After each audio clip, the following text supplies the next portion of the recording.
a todos pues los ya 35 conectados que veo aquí, 34, excluyéndome obviamente.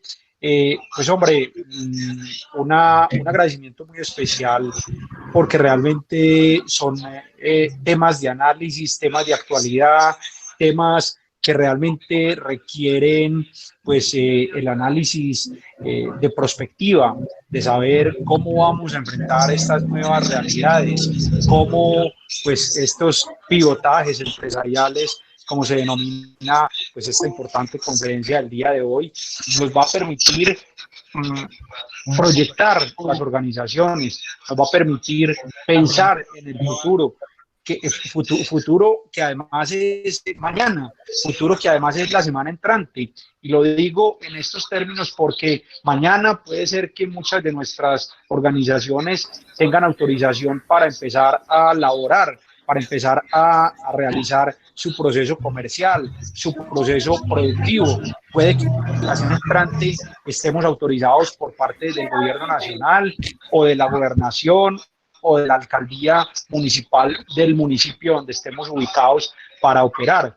Entonces, realmente lo que quiero decir con esto es que hoy es un momento de preparación, hoy es un momento de pensar en el futuro, pero en el futuro absolutamente inmediato y de ahí para adelante cómo podemos pues preparar nuestras organizaciones para que el flujo de caja, los balances comerciales, toda la gestión comercial y de ventas, de producción, pueda recuperarse a la mayor velocidad.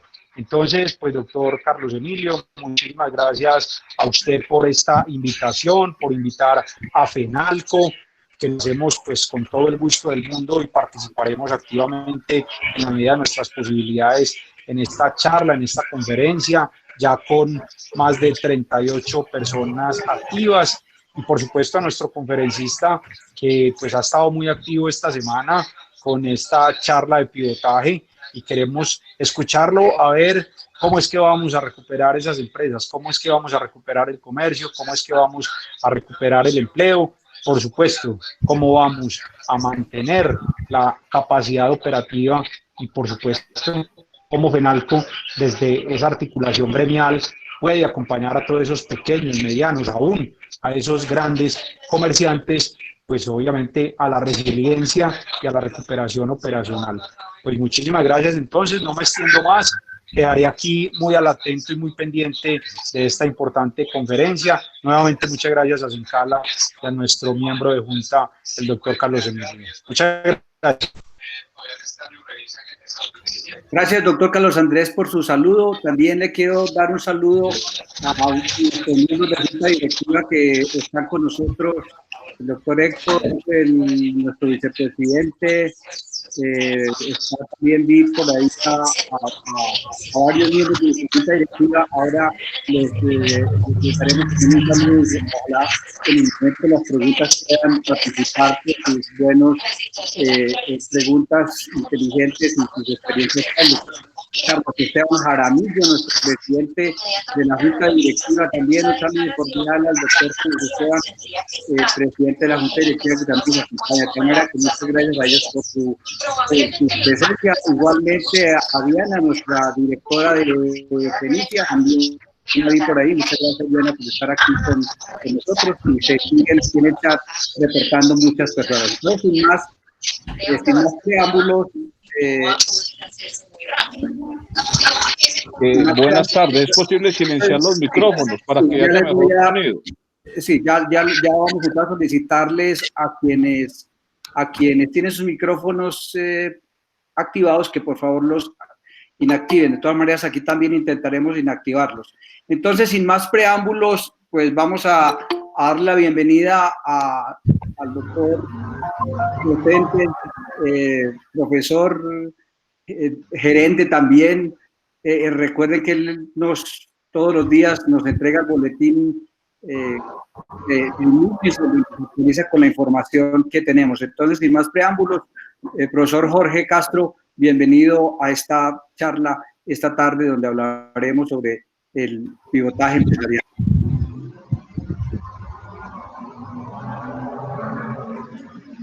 Buenas tardes, muchas gracias, doctor Barrera. Muchas gracias a todos los miembros del grupo FENALCO por acompañar este proceso, por ayudarnos a estar en esta presentación, animar dentro de todos en esta cadena tan difícil. Ser dirigente gremial en este momento de la historia es claramente un desafío. Entonces, pues yo aspiro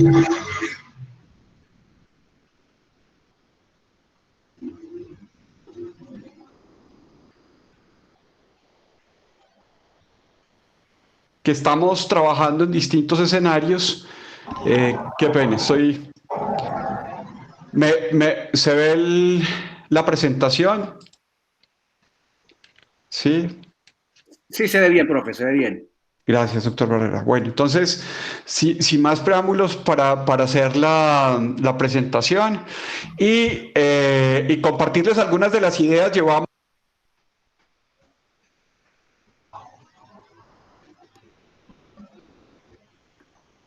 Profe Jorge, otra vez por error cerramos el micrófono para que por favor lo abra. Ahora sí. Sí. Es que estoy por el micrófono de la cámara del celular. Sí, ya eso es lo que queríamos probar. Ahora sí.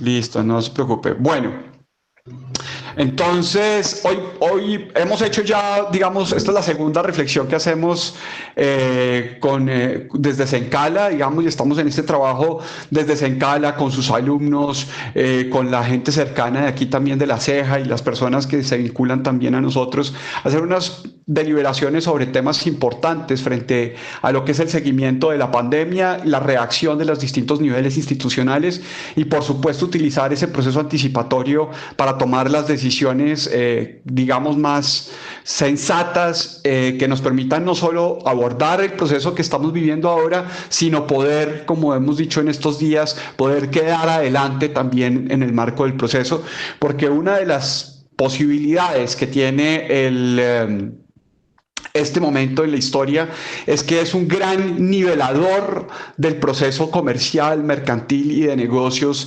alrededor del planeta. Entonces puede que algunas destrezas y fortalezas que las dinámicas, digamos, más tradicionales que se habían venido dando, estructurales entre los mercados, puedan hoy poder tener un mayor nivel de competencia y, por supuesto, eso cómo puede ser un rol para poder recuperar los empleos que con toda seguridad vamos a perder en todas las economías del planeta. Entonces, sin más, pivotaje empresarial y la geoeconomía del COVID-2019. Tres ideas fuerza que quiero compartir. Hay dos que estoy compartiendo casi todo el tiempo con algunos matices.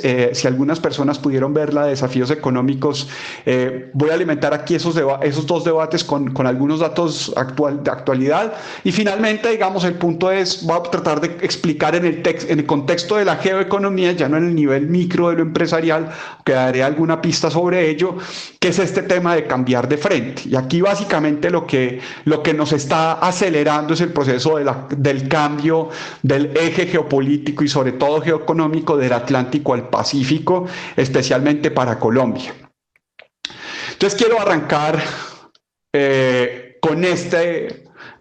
con esta reflexión inicial. Nosotros ayer arrancamos lo que podríamos llamar los juegos del contagio. Se dice, digamos, que la cuarentena va hasta el 11 de mayo, pero el aumento de las excepciones que pudieron salir ayer lo hemos visto en muchos reportes en WhatsApp, en los medios de comunicación. Hay colas, hay trancones, hay aglomeraciones en muchas ciudades y en muchos espacios. Entonces, uno de los temas que vamos a empezar a vivir, y este es el tema más desafiante que tenemos entre manos en las próximas 2 semanas, mes, es el tema de cómo va a ser esta carrera de los contagios y el desafío. ¿Por qué lo pongo así? Quiero mostrarles, digamos, estos son elementos de seguimiento, por lo menos que a mí me parecen importantes. Los contagios tienen todo un tema de subregistro, capacidad de revisarlos, pero hay digamos, un número duro y consistente, y es aquellos que se les ha podido determinar sí o no si tuvieron una vinculación con el coronavirus y si están fallecidos. Y lo mismo con los recuperados. Digamos que son dos elementos que tienen cierta consistencia en el testeo. Un recuperado es una persona a la que le han hecho varias veces la prueba, y el fallecido, obviamente, cuando se incorpora al registro, digamos, también, digamos, tiene un positivo de coronavirus sintomático, en fin.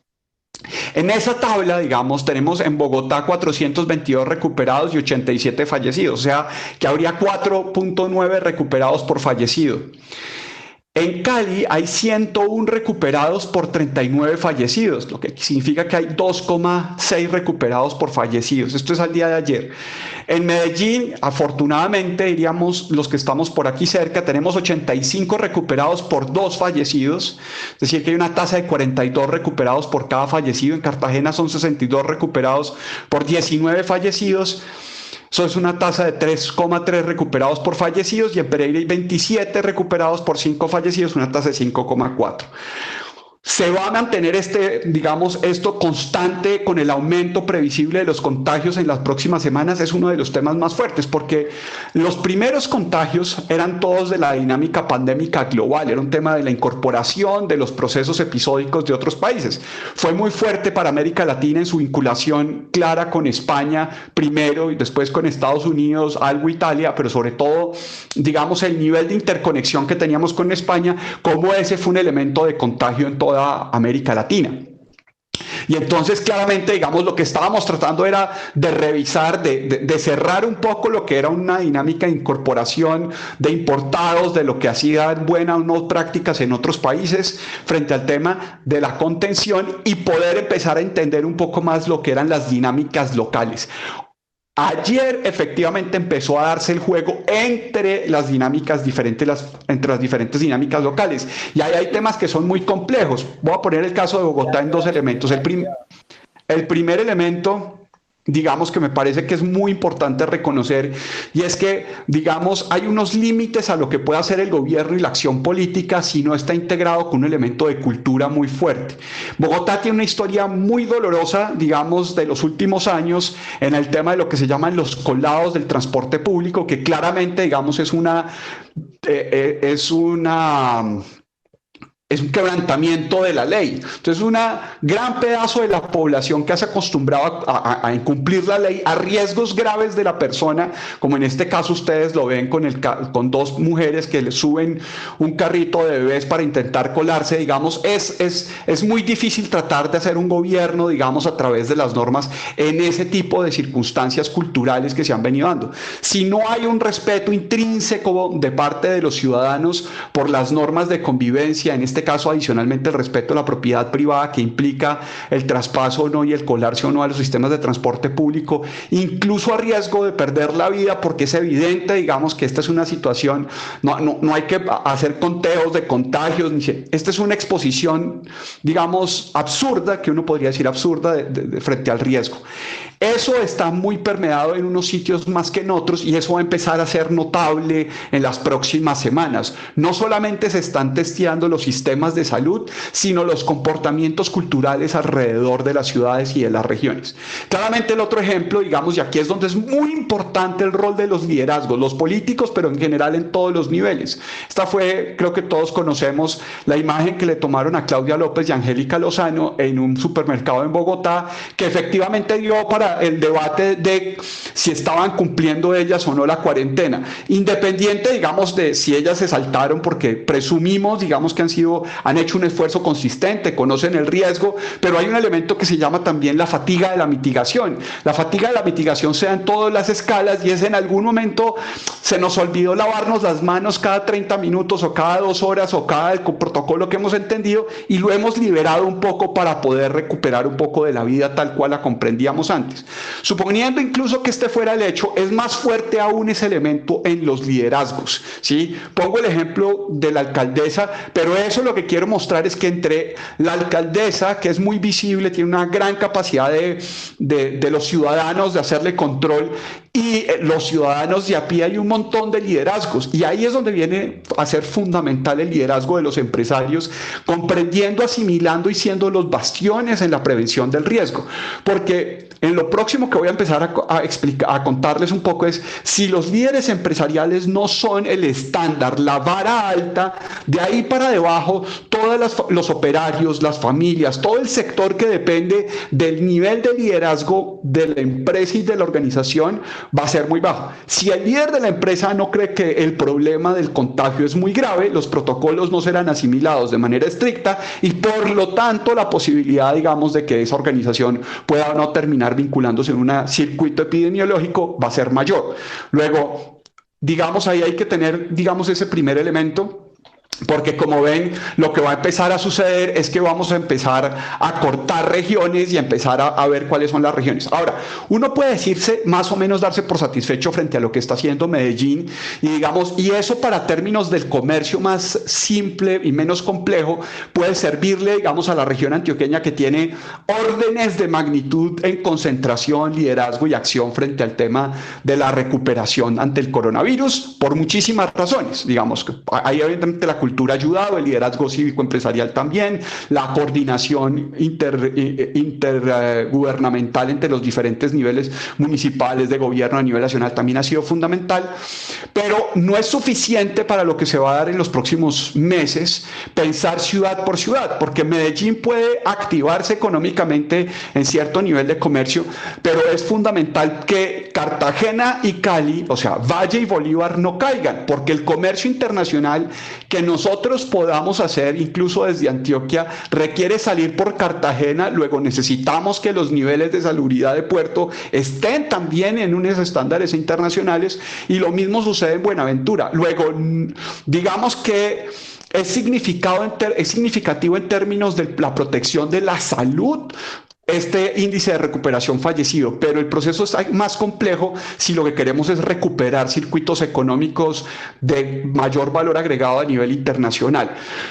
Bogotá, por supuesto, tiene un elemento ahí adicional y es que es el gran mercado para todas las empresas del país. Entonces, también los procesos digamos, de los circuitos productivos asociados a este proceso de contagio que se vaya a dar en las próximas semanas, va a ser fundamental tenerlo clave. Cae Cartagena, cae Buenaventura, los despachos que estaban pendientes o se envían por uno de los sitios. Entonces ahí es donde, digamos, en el nivel productivo toca empezar a trabajar, digamos, unos niveles preventivos, unos blindajes sanitarios mucho más robustos en las siguientes semanas. Pudimos reaccionar algo al tema de la capacidad de darle salud a el sistema sanitario, algo de refuerzo, no mucho, pero algo hemos hecho en ese sentido. Pero salubridad de las cadenas logísticas empieza a ser el momento más complejo de pensarlo. Entonces, por eso es que a esto lo que empezamos desde ayer le podríamos llamar los juegos del contagio, y en 15 días probablemente, digamos, tendremos que revisar qué fue lo que sucedió a nivel de cada región, pero también los impactos específicos en las cadenas. Un tema que es fundamental entender del problema del coronavirus, digamos, porque a veces cuando se entra a la reflexión sanitaria, hay un elemento que dice, pero no es mayor problema porque solo unos poquitos mueren y en general la gran población es asintomática.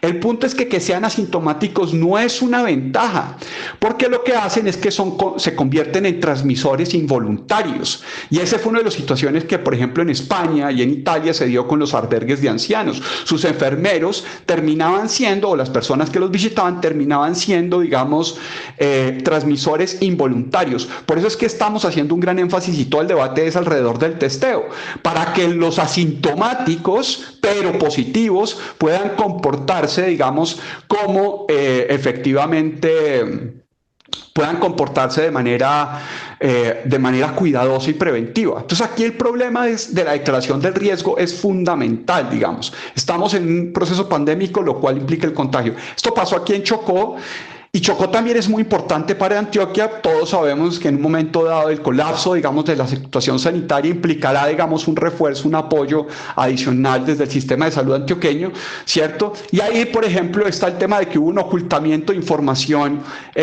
por parte incluso ya de un fallecido que había sido positivo frente a coronavirus. Entonces, todo este tema de entender, digamos, que hay que contar que estamos, que esto no es un tema de privacidad, sino de trazabilidad del riesgo, es fundamental para poder que las personas puedan actuar acorde y pues digamos las cadenas de valor también. Ese era el primer elemento. Esto ya empieza a ser más familiar para las personas que me habían escuchado alguna vez, pero no está de más volverlo a decir. Salud también es economía. Este debate que si es salud o es economía es, digamos, no es tan sólido en el sentido de que si los trabajadores, si los líderes empresariales, si todo el sistema de servicios de apoyo que tenemos no es vital, no tiene una capacidad de reacción, de atención alta, todos los elementos de productividad bajan, ¿sí? Entonces, aunque lo que nos parece, digamos, más fuerte, lo que es más doloroso son los muertos, y ahí está el caso de Nueva York, está el caso de Guayaquil, está el caso de los entierros en Lombardía, están los casos de Madrid, digamos, donde el proceso es bastante, casi que anticivilizatorio, porque son fosas comunes, sin registro, muchos NN. Entonces es una cosa muy dolorosa el tema de los muertos. En términos de la economía también es un elemento de productividad. El que muchos no mueran pero queden enfermos es un elemento de productividad.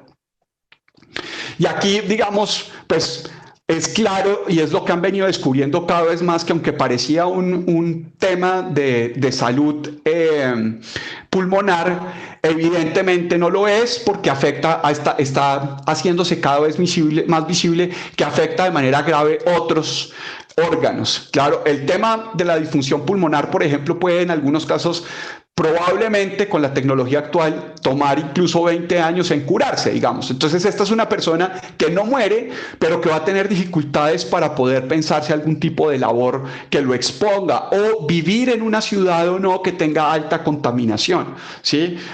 Los temas de los déficits neurológicos que están asociados, no es porque al que estos casos leves de pérdida del olfato y del gusto no significa que queden con problemas neurológicos. Lo que muestra es que hay una afectación de sistemas neurológicos que, digamos, una de las señales es este elemento de la pérdida del gusto y el olfato. No es solamente un tema de que los pulmones colapsan, digamos, sino que el coronavirus es capaz de integrar, digamos, cierto potencial de daño a otros sistemas vitales para la biología humana, ¿sí? Entonces todo eso también son elementos que nos toca empezar a pensar, porque aquí, hablando de salud es productividad, tiene en este nivel y en este proceso de exposición, lo que se va a venir una reflexión muy importante es el ausentismo laboral pospandémico, ¿sí? Con la morbilidad más evidente, que es esta, digamos, del cuerpo, pero también voy a hablar ahora brevemente un tema de salud mental, porque ese es un trabajo que pues queremos compartir también aquí, y es el debate de la salud mental post-pandemia. Digamos, hay muchas tensiones sobre el tema de la salud mental ahora en cuarentena, pero imaginémonos, digamos, y la historia afortunadamente nos da casos de pandemias anteriores, pero incluso en otras situaciones de lo que han sido el problema de la salud mental, digamos, a partir de duelos masivos. Pensemos en otros casos de catástrofes naturales en Colombia y estaremos un poco hablando de eso. Pero en términos también de la productividad, piensen ustedes que el coronavirus está también empezando a afectar los temas digamos, de los tiempos laborales, de los tiempos de las carreras profesionales, ¿sí? Estamos viviendo hasta más tiempo, pero resulta que para ciertas cosas podemos terminar, porque este es el COVID-19, todavía queda por verse, y eso es parte del debate, las exposiciones a riesgos similares en los próximos años. Entonces aquí hay un elemento, digamos, de personal clave entre las organizaciones empresariales, hasta qué nivel pueden o no viajar, eso que puede significar para que tomen o no decisiones de inversión. Digamos, nadie instala una planta importante en otro país a punta de Google Maps o presentaciones en PowerPoint. Entonces, ¿quiénes son las personas y cuáles son los protocolos tácticos y estratégicos para poder hacer esas visitas? Es más complejo. La promoción de la inversión va a ser un tema también importante en ese tema. Entonces, ahí hay que pensar en el retiro anticipado de personal clave en edad vulnerable. Entonces, reitero, el problema no es solamente el tema de los muertos en tanto en el debate económico. Este es un estudio que vuelvo a compartir, y es el tema que hicieron entre una persona de MIT y un investigador de la Reserva Federal de Nueva York sobre las intervenciones no farmacéuticas en otros episodios pandémicos en Estados Unidos, y lo que encontraron es que las ciudades que habían hecho cuarentenas más tempranas y por más tiempo, en el mediano plazo se recuperaron mejor. Y eso tiene una explicación, y es: si yo protejo protejo, digamos, la salud de mi población ahora, si no queda afectada en términos de la salud biológica y salud mental, digamos, por los problemas de haberse contagiado, los duelos, digamos, los esfuerzos masivos del sistema sanitario, evidentemente, aunque en el corto plazo, digamos, hay una disminución del consumo y unas pérdidas de empleo, la actividad productiva de esa fuerza de obra, de esa fuerza laboral, de esa mano de obra con cierto mayor nivel de salud puede ayudar a recuperar negocios y sobre todo también ayudar a conseguir nuevos mercados frente a ciudades, digamos, que no se portaron tan bien. Y ahí yo creo que, a ver, digamos que es una de las ideas, no es fuerza, pero sí es una de las claves que yo he compartido mucho en esto, y es: el que es descuidado en la pandemia cae, pero el que es cuidadoso queda más adelante. Entonces puede ganar un poco de participación del mercado precario, por supuesto, que vamos a tener los próximos años, pero que en todo caso, digamos, el que tiene mejores estándares, el que ha sido más consciente en la prevención del riesgo sanitario, puede ampliar un poco la participación en el momento crítico. Aquí esta es otra forma de verlo, digamos, aquellas que tomaron medidas no sanitarias de distinto nivel hasta el cierre, pero digamos todos los que actuaron temprano, ¿sí?, cayeron menor que a los que hicieron finalmente, les tocó, hicieron las medidas más duras porque no asumían desde el principio que la cosa era tan grave, ¿sí? Pero también hay un tema que la salud es división del trabajo, y esto es muy importante porque, digamos, desafortunadamente cuando se habla desde la economía se dividen por sectores, y entonces la división especializada del trabajo en esa lógica, digamos, sectorial, termina por suplantar el proceso complejo de soportes de algunas redes frente a otras. Y claramente hay división del trabajo, digamos, porque hay una de las divisiones del trabajo que le da soporte a las demás, digamos, el tema muy evidente de que los accidentes laborales o la atención de enfermedades crónicas o atención de enfermedades especiales es posible, digamos, porque hay una red protectora. Si esa red protectora termina debilitada por el proceso, digamos, de mala atención de la pandemia, claramente todo el otro circuito productivo que depende de la red protectora para poder mantenerse, digamos, más o menos haciendo lo que tienen que hacer en su especialidad específica, digamos, tiene un nivel de debilidad adicional. Entonces esto es fundamental, digamos, tenerlo claro, porque no es solamente una distribución de probabilidades y entonces a los de la salud les toca más grave. Es que adicionalmente que los de la salud les toque más grave significa que al sistema está aún menos potente para poder reaccionar ante situaciones más normales en la división de trabajo normal. Entonces, por último, un poco en esta etapa, no es por último, pero es un tema que lo que realmente estamos haciendo no es solo bajando, digamos, aplanando la curva, sino que estamos haciendo al tiempo el aumento de la capacidad del sistema de salud, porque la pandemia lo que significa, y esto es muy importante, es una pandemia es unos recursos críticos ante una demanda acelerada. Entonces, en muy corto plazo se nos ha pedido mascarillas, se nos ha pedido ventiladores, se nos ha pedido UCI, se nos ha pedido litros de gel antibacterial, hay que ser muy rápido. Entonces, reaccionar a eso, ¿sí?, es la elevación de la demanda, y frente a eso, ¿qué capacidad tiene la sociedad para construir la oferta que sea capaz de responder a eso? Hay un método, digamos, el gobierno lo intentó con el tema del reclutamiento de los trabajadores de la salud, y yo creo que ellos quedaron aún más asustados con el hecho, digamos, de la incorporación obligatoria, que en todo caso quedó ya dentro del papel, que no fue para estos tiempos, pero que yo no creería que más adelante no lo fuera a barajar nuevamente el gobierno, si la situación se pone delicada en alguna región. Mientras que por el otro lado, digamos, vemos al sector empresarial haciendo, digamos, y esto fue muy fuerte aquí en Antioquia, digamos, en vez de estar asumiendo que podía o no existir, rápidamente se tomaron decisiones audaces para hacer giros de negocio para enfrentar la demanda crítica de recursos. Sofasa, CEP, la licorera Antioquia, y bueno, afortunadamente el listado en Antioquia es muy amplio en todo el país en general. El planeta hizo eso mucho en los sectores empresariales, pero porque tenía la capacidad de tomar esas decisiones con mucha más agilidad que probablemente el sector público, y esto es uno de los temas fundamentales de lo que puede hacer el sector privado precisamente para intensificar y aumentar la capacidad del sistema de salud. La salud mental es un tema muy grave. Hay el psiquiatra de aquí de la Clínica San Juan de la Ceja nos estaba haciendo una conferencia muy importante frente al tema de la calidad de salud de los trabajadores de la salud después de una pandemia. Con pandemias anteriores quedó evidenciados problemas duros para ese sector de salud, y es que incluso hubo, no solamente en Canadá que lo vivieron, también en Taiwán. Por eso es que los de Taiwán han reaccionado muy bien, porque es que ellos ya vivieron la pandemia. Para nosotros es una novedad, pero para ellos no, ya estaban preparados, más o menos tenían protocolos, lo mismo que los alemanes, sin haber vivido una pandemia, digamos, un episodio epidémico tan poderoso. En todo caso, como digamos pasa en el episodio epidémico fuerte, los trabajadores de la salud quedan con una alta frustración, con un alto nivel de estrés postraumático, y algunos incluso quedan con temas, digamos, de adicciones al alcohol y otras cosas. Entonces, digamos que reitero, esto es la punta del iceberg de muchos procesos que va a vivir la sociedad, que se hacen muy visibles en el sector salud porque es el más expuesto, pero esa carga, digamos, va a estar cruzándose en las regiones de la forma en que puedan o no las regiones o los sistemas económicos poder crear recursos adicionales para la prevención. Por último, digamos que la salud ha creado, digamos, todo este elemento de la bioseguridad que es fundamental, porque salud es economía, es que surgen productos, digamos, como los termómetros, las caretas, las mascarillas. Digamos que esto no es un tema que es alejado solamente al sector salud, sino que es un elemento que se nos va a ofrecer para la vida cotidiana.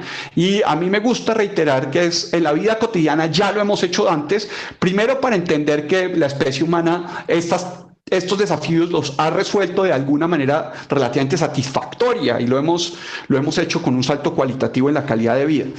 El refrigerador, la nevera, es uno de los dispositivos de bioseguridad más asombrosos que tenemos literalmente a nuestras manos. La capacidad de preservar alimentos es un factor potentísimo en bioseguridad cotidiana, ¿sí? Que si uno lo puede diferenciar enorme con lo que sucedía hace 100 años. Entonces, aquí hay un elemento que es muy potente. Los baños, cómo cambia el diseño de las casas, de los apartamentos a partir de estos elementos de bioseguridad, ¿cierto? La ducha, el inodoro, todos son elementos pensados precisamente como respuesta a situaciones como estas. El cólera del siglo XIX ayudó a investigar este tipo de procesos, y en París obviamente está todo el debate sobre las calles abiertas para la circulación del aire. Lo mismo la lavadora de ropa, y por supuesto el famosísimo papel higiénico.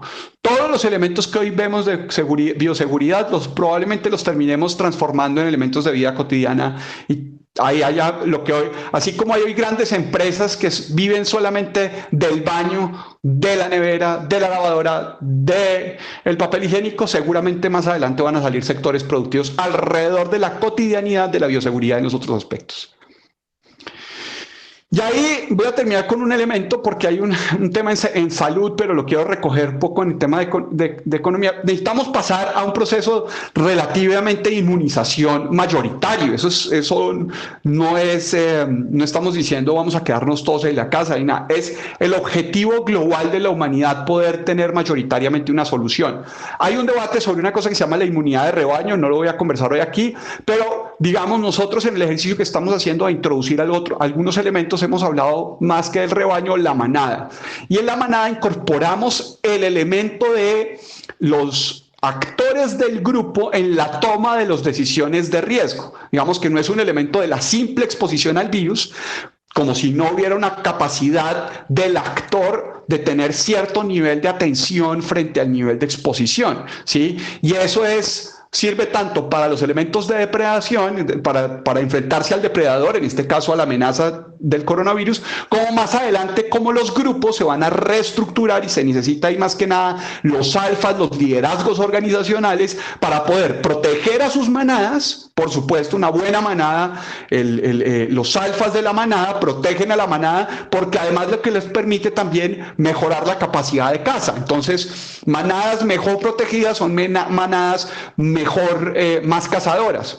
Facilita, digamos, todo el proceso de protección, pero también el tema de recolección. Entonces, lo incorporo aquí como un elemento adicional, porque es una forma de entender que el trabajo en equipo en este proceso no es solamente un proceso económico, sino que además es un elemento fundamental en la dinámica de prevención, y en la incorporación de los protocolos vamos a necesitar muchos alfas en los diferentes niveles, hombres y mujeres que asuman su responsabilidad en el cuidado de sus manadas. Bueno, pasando ya al tema de la economía, digamos, aquí hay un elemento básico que es cómo lo leen algunos actores. Esto fue Fede Desarrollo, entraba por el brote del COVID. Había desaceleración en China y eso afectó, digamos, todos los commodities, el petróleo, que es muy duro. Hubo guerra de precios y eso nos va a poner con un problema de ingresos alrededor del petróleo. Y por el otro lado, la interrupción de las cadenas de comercio global, más el tema monetario. Digamos que este es como el elemento adicional. Veníamos bien todos, pero de pronto apareció el virus y ahora nos tocó cambiar. Entonces es un elemento de lo imprevisible. Sin embargo, lo que tratamos de recordarle a la gente es que ya veníamos, o sea, el año pasado y antepasado, estábamos en una situación que estaban los mercados globales enfermos, ¿sí?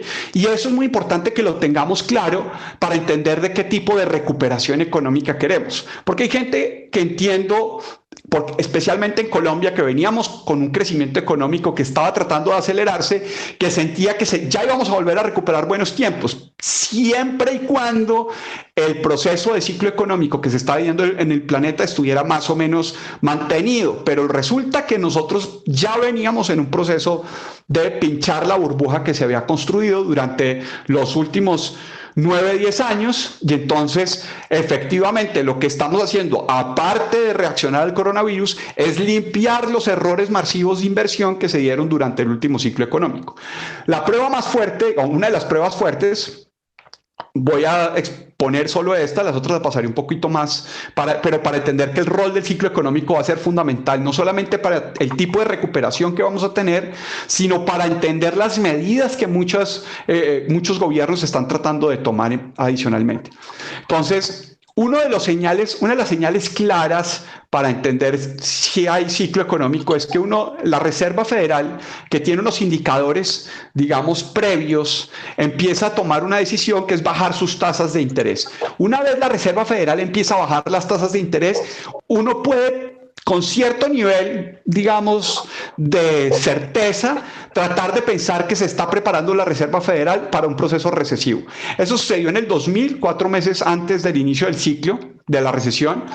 Eso pasó en el 2007, también 5 meses antes, y pasó en julio del 2019. Es decir, que ya teníamos, digamos, este indicador de que este año sí o sí ya veníamos a un ejercicio. En situaciones normales sin coronavirus, salir de esa recesión, digamos, era alrededor de 3 años. Entonces aquí un elemento adicional, y esto es parte un poco de lo que estoy también tratando de asimilar con unos reencuentros con el mundo estoico, es preferible pensar escenarios duros para no tener que estar tratando de pensar escenarios de consuelo del corto plazo, pero de lamento del largo.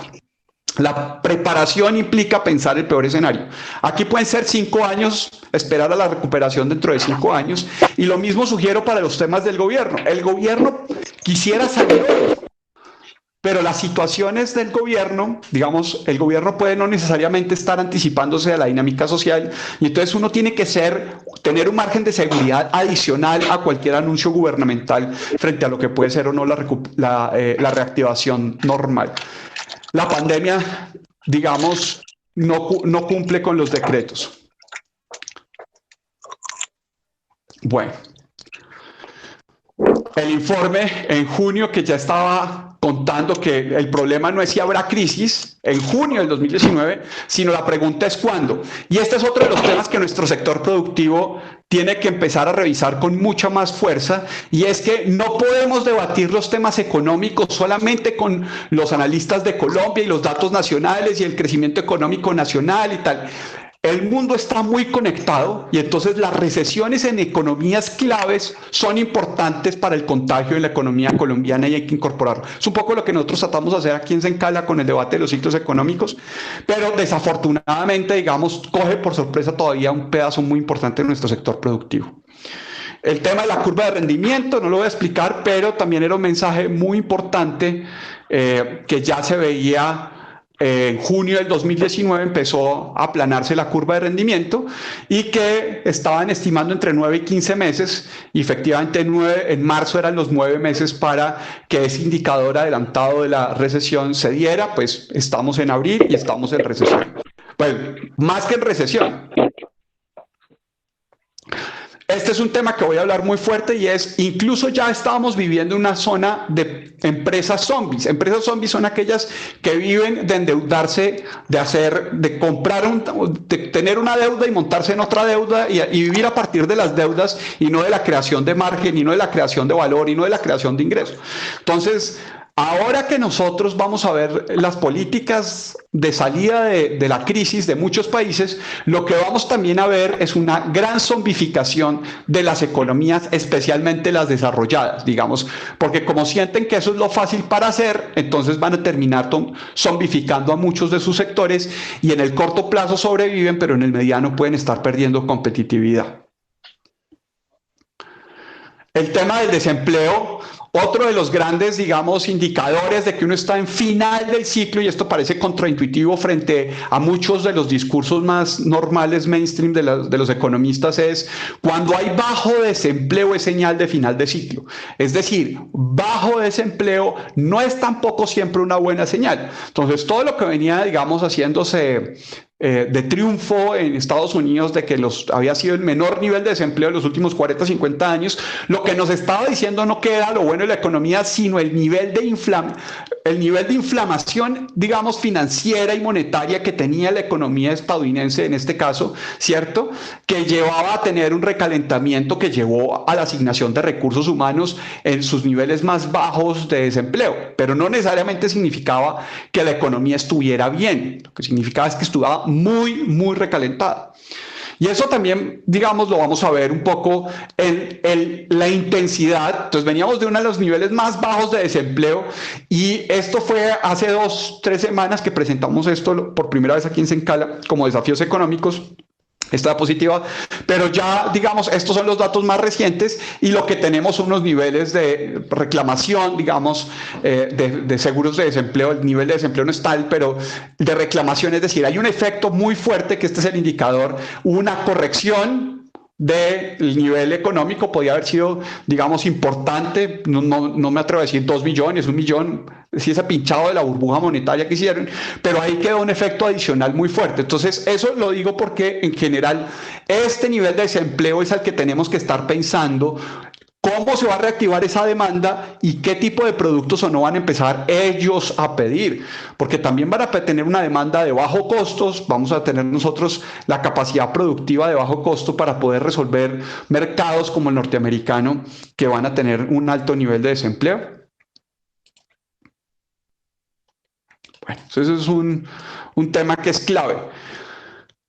Otros indicadores del nivel digamos, de lo que estamos viviendo, y en esto es muy importante tener criterio de realidad, pensar en enero del 2025 y no en enero del 2020, digamos. Yo voy a retomar mi presupuesto y mi proyección de ventas que hice a finales del 2019 y enero. No, digamos, que es el indicador de compras en Francia, cayó a su nivel más bajo histórico, ¿cierto? Es una cosa, se esperaba un poco, caía hasta el 40, 30, pero cayó casi al 15, claro, porque está inmovilizada la economía, pero de aquí retomar niveles, digamos, importantes, cuando va a haber restricciones sanitarias, va a ser difícil. Digamos, toda la reasignación de protocolos de compras en las empresas, en las grandes empresas, ni qué decir en las pequeñas, pero en las grandes empresas, para poder volver a tener conversaciones con sus proveedores e incluso buscar nuevos proveedores, esto no va a ser de un día para otro, ¿sí?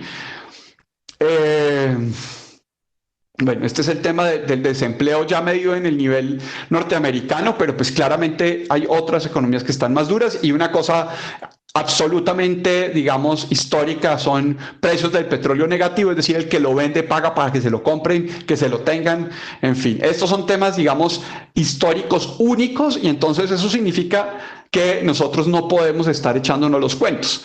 Y aquí, por ejemplo, uno de los temas en los que Colombia tiene una gran dependencia, digamos, que refleja uno de sus grandes debates que se viene, es el rol de Ecopetrol. Cuando inició el gobierno Duque, hubo una propuesta que fue un poco mirada con audacia, que era vender Ecopetrol, porque los ingresos estatales, los ingresos fiscales no podían depender de la volatilidad económica del precio del petróleo.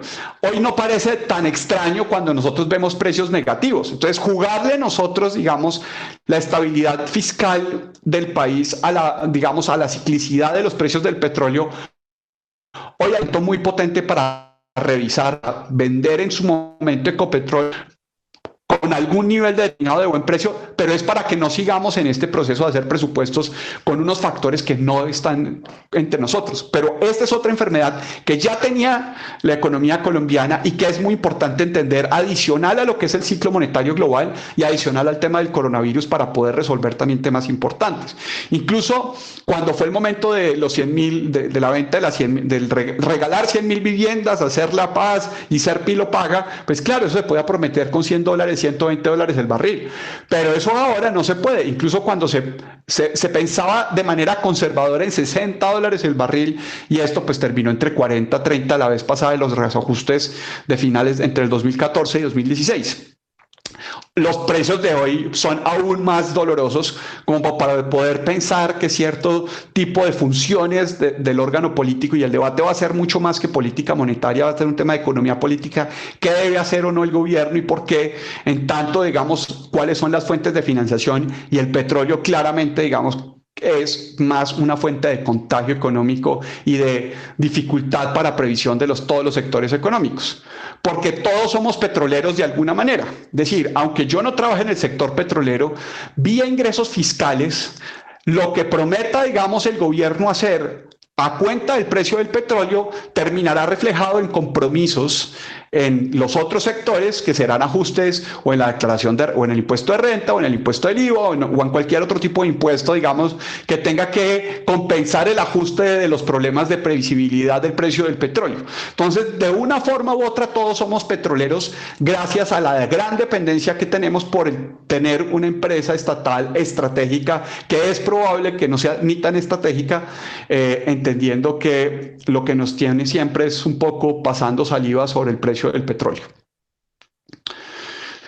Y entonces, más allá de las casuísticas en los sistemas de las crisis económicas, si es por los .com, inmobiliaria o los commodities, es un problema, es que detrás hay un proceso de creación de deuda muy fuerte y hay una dependencia muy grande a generar creación económica, crecimiento económico a partir de la creación de deuda. Y lo vamos a ver también ahora. Esa creación de deuda es estimular la deuda a través de bajar las tasas de interés, facilitar los créditos, otorgar condonaciones. Lo que hace es que de un momento a otro eleva el proceso de auge, pero es un auge basado en unos créditos que en algún momento quedan difíciles de pagar, y ahí es donde, por ejemplo, en el auge todo el mundo se siente rico, se siente, no hay desempleo, hay muy bajo desempleo, estamos viviendo momentos no vistos en la historia de la humanidad, pero la historia de la humanidad nos permite ser un poco más humildes y entender que viene una crisis, ¿sí? Y esa crisis se resuelve única y exclusivamente haciendo despidos y liquidación de activos, porque los precios y los préstamos y los flujos de caja no aguantan, digamos, las proyecciones que habíamos hecho en los momentos de auge, ¿sí? Y eso tiene que de alguna manera liquidarse, ¿cierto? Vender el carro para pagar el apartamento, vender el apartamento para poder pagar el arriendo, en fin, lo que, digamos, eso a nivel empresarial puede ser vender las máquinas para quedarse con la bodega, lo que sea también más de mayor facilidad de liquidez, o bajar los inventarios, salir del stock lo más rápido posible y tener caja para poder mirar también otras cosas. Eso se va a ver, digamos, pero todavía no lo hemos visto porque estamos pateando también para adelante un poco el enfrentar la crisis más dura, ¿sí?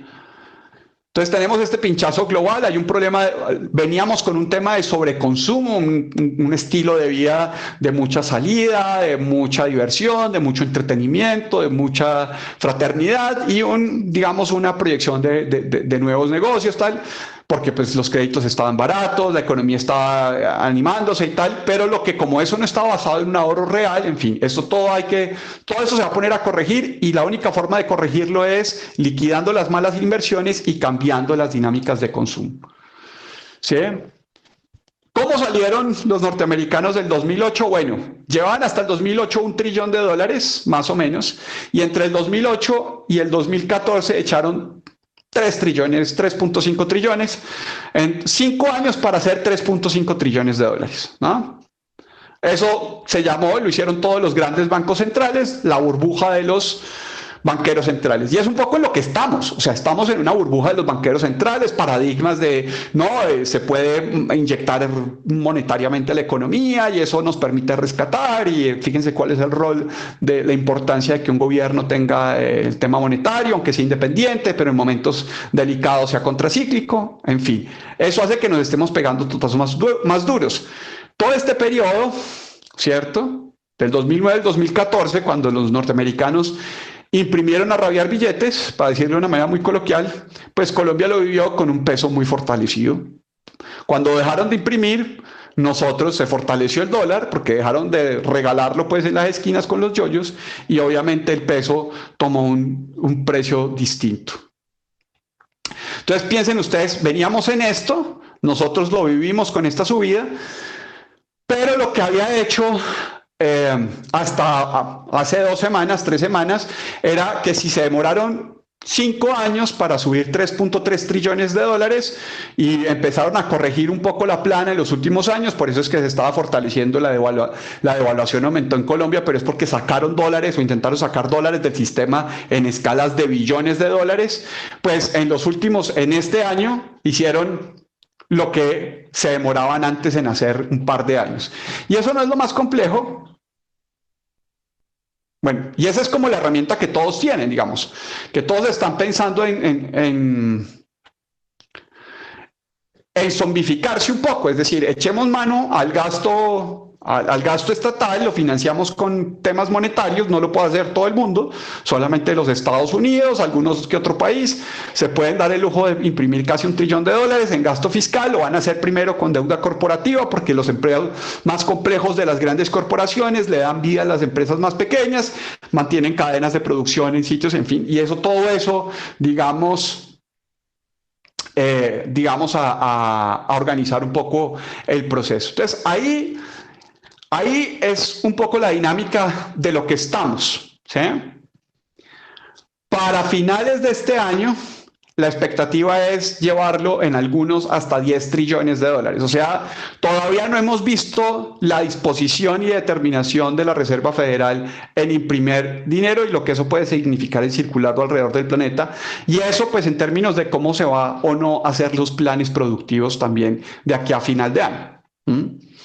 Lo mismo en Europa, lo mismo en China, ¿cierto?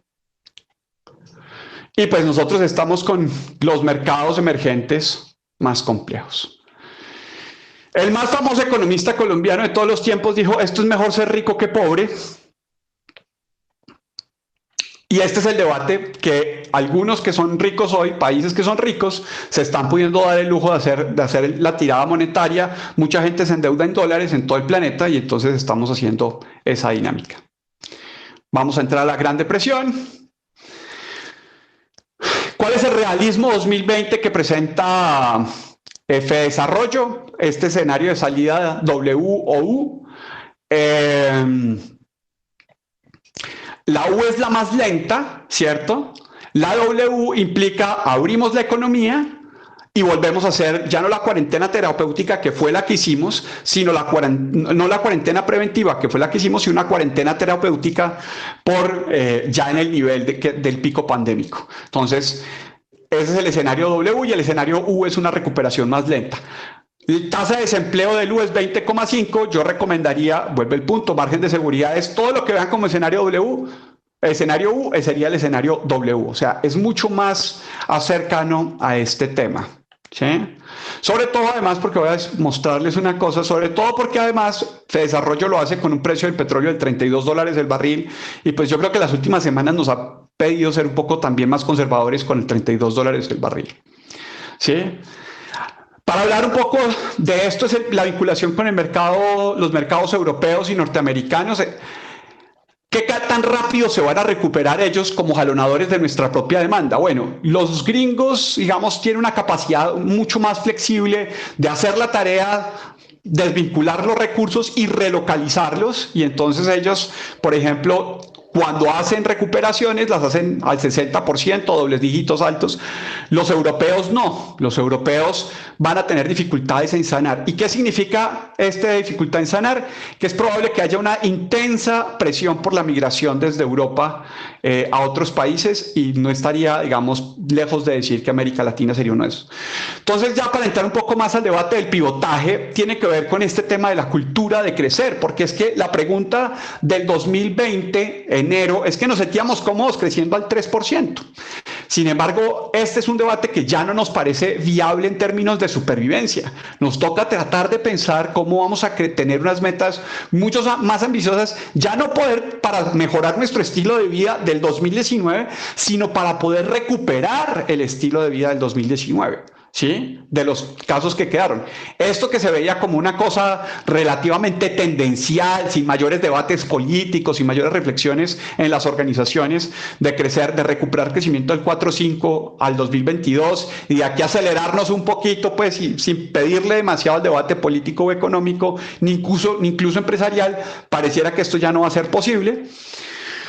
Si caemos un 30%, ustedes ven el 5%, nos pide 8 años, el 10% nos recupera 4 años de lo que sean caídas brutales. Entonces nuestras organizaciones, nuestros líderes empresariales tienen que estar primero inyectándose a sí mismos una reflexión sobre a qué tasa necesito que todos estemos concentrados para el crecimiento, ¿sí?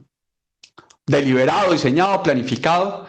Este es un elemento fundamental. La marca región en términos de bioseguridad, ¿cómo la podemos aprovechar? Por ejemplo, desde Antioquia, ¿sí? Antioquia tiene elementos de marca región que pueden ser muy importantes, no solo porque las prácticas le permiten prevenir, sino porque pueden darle para ser una de las regiones de Colombia que pueda competir, digamos, recuperando mercados en otros sectores económicos, ¿cierto? Ahora, nosotros nos descubrimos compitiendo contra la pandemia, y esto significaba, este es un primer elemento del pivotaje, pasar, digamos, de temas de producción normal de algunos artículos a hacerlos específicos de la demanda de la pandemia. Eso nos llevó, por ejemplo, a este artículo que salió en El Colombiano, pero que fue visible en Estados Unidos, y es allá donde necesitamos que se estén haciendo los mensajes, ¿sí? Nosotros estábamos compitiendo con Estados Unidos y México, que producen ventiladores a $40.000 y los estamos ofreciendo a $15.000. Nosotros como Antioquia, Colombia. Entonces, fíjense ustedes que la capacidad de competir con la pandemia de manera exitosa empresarialmente da una señal muy potente a los mercados internacionales, que están justamente muy alerta sobre quiénes están produciendo estas demandas, y desde ahí cómo terminan ayudando a hacer el giro hacia esos mercados. Compitiendo contra la pandemia, nos encontramos entonces metidos en un campeonato que ya se estaba jugando. Es decir, nosotros también estamos teniendo que entender que había un proceso de deslocalización de las cadenas de valor en China. Eso es un poco, digamos, a partir de todas las guerras comerciales que se estaban haciendo entre China y Estados Unidos, estaba empezando a haber una salida de plantas, de procesos productivos desde China a otros lugares en Asia, pero también a lugares aquí en América Latina y principalmente México. Colombia siempre ha sido el proveedor complementario de estas cadenas. Entonces nosotros aquí estamos, en el aguacate es un caso, Estados Unidos en el medio del TLC dio la alerta de que de pronto necesitaba un proveedor complementario aparte de México para no depender siempre de México. Aquí en estas cadenas productivas que se van a deslocalizar de China y que van a pedir estar más cerca, digamos, de la demanda norteamericana, precisamente para facilitar la recuperación norteamericana, el tema de la localización podía ser fundamental. Y acordémonos todos que Colombia está más cerca de la costa este que México. Digamos, México está muy cerca por la frontera terrestre, pero para temas, digamos, de navegación, Cartagena, si se preserva bien sanitariamente, nos da mucho más rápido acceso a la costa más golpeada en este momento por la pandemia. Entonces, lo que se viene, y este es un elemento adicional del pivotaje, es nosotros tenemos que entender que ya el mundo estaba girando, ¿cierto? Y que nos puede nosotros con este tema de estar viendo hacia dónde se está moviendo el mundo ya se venía girando de salir desde China de sus procesos productivos, entre otras cosas por los procesos episódicos, por las epidemias previas, pero más otros temas, digamos, de exposición al tema de riesgo de patentes, del tema de prácticas competitivas no poco amistosas. Y entonces lo que va a pasar con los grandes proveedores es no solamente pensar en las regiones en términos de costos, de riesgos, sino de resiliencia. Y Colombia podría estar, y Antioquia en particular, pero Colombia podría estar ubicándose no en los pivotajes orgánicos que hacen nuestras organizaciones, entendiendo el mercado tal cual lo entendemos, sino acoplándonos a los pivotajes que están haciendo desde el exterior las organizaciones más complejas, tratando de relocalizar su cadena productiva precisamente cuando, digamos, los circuitos de transformación necesitan un sello sanitario mucho más exigente, ¿sí? Esto ya se estaba empezando a decir hace unos días, el tema de mejorar la estabilidad de la oferta del material, el tema de la resiliencia de la cadena de la oferta y sobre todo, y aquí viene un tema muy importante, digamos, para el pivotaje empresarial, y es que así como se está moviendo el sol por el lado, digamos, de la salida de Asia, nosotros también tenemos que empezar a recoger, más allá que nuestros clientes tradicionales y nuestras empresas tradicionales, empezar a conversar, intensificar nuestras conversaciones precisamente con esos sectores productivos que están teniendo que hacer y con esos países y con esas regiones de esos países que están empezando a hacer su propio pivotaje, digamos, de transformación logística que ya se venía dando, ¿sí? Aquí hay una de las cosas que es muy importante y es el tema de cómo sanitariamente, si no nos tomamos en cuenta, nuestras organizaciones pueden salir del mercado por un tiempo breve o por mucho tiempo, porque los episodios, digamos, empresariales de contagio terminan haciendo cercos epidemiológicos y entonces hay cierres de fábricas, ¿sí? Esto fue una fábrica al inicio de la semana pasada un poco, ¿cierto? Pero lo que también está mostrando es que si a nivel mundial, fábricas que incluso hoy no las vemos como competidores, caen, nos están generando una posibilidad de entrar nosotros con oferta productiva, ya no solamente en el proceso productivo nacional, sino también internacional. Entonces hay que amplificar la conversación que tenemos con sectores empresariales, lo digo especialmente con FENALCO, con todas las cámaras, digamos, bilaterales que hay en este momento, para poder integrar mucho mejor la conversación de manera más fluida con todos los países, porque ellos están empezando a caer, y eso es una cosa que se ve, por ejemplo, en la carne. En Estados Unidos hay un montón de plantas de beef, de carne y de puerco que están empezando a cerrarse las plantas, y entonces está empezando a subir el precio de la carne en Estados Unidos. Es tan complejo el sistema que incluso los inspectores de las plantas de carne están cayendo enfermos, y hay un debate que se está dando si ellos mismos no son los que están llevando en ciertas plantas también el coronavirus. Entonces, ¿cómo inspeccionamos el riesgo de coronavirus en las plantas sin los inspectores de riesgo de coronavirus?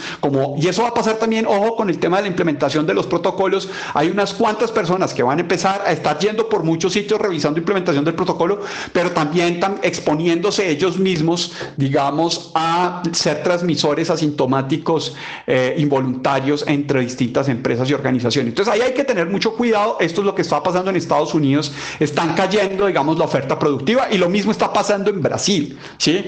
Esa es una demanda que cae por mucho poco tiempo dependiendo de la capacidad de las organizaciones empresariales en ese lugar adicionalmente, porque el director mundial de una empresa de carnes podrá querer decir misa, pero si culturalmente la región donde tiene sus plantas no tiene asimilado el proceso sanitario, pues terminará evidentemente infectado así intente.